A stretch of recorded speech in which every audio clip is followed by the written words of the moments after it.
il y a de ces erreurs quand on les fait en politique, on les paye cash.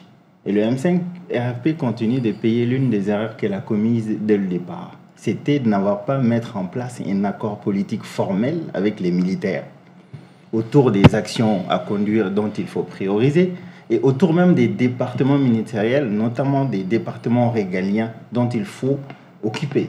C'est comme ça qu'on dirige un pays dans le cadre d'une alliance entre deux mouvements ou entre deux forces. Aujourd'hui, le M5 RP était une force. C'est pourquoi, d'ailleurs, moi, je ne peux pas comprendre le M5 RP qui était composé de Muntagatal, et Shogel Kokala Maïga, de Madame Sika Diatousso, Konimba Sidibé, toutes ces personnes, quand même, à un moment donné, qui ont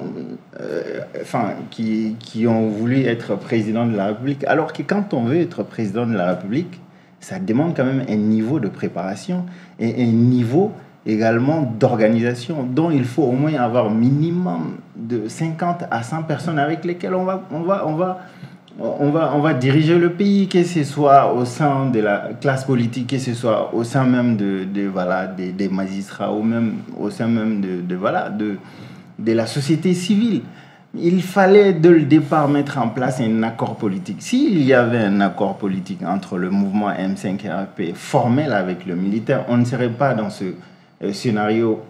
Et aujourd'hui, Dans le mémorandum, on parle de pacte d'honneur. Est-ce que ce n'est pas aussi une forme... Ça n'existe pas de pacte d'honneur en politique.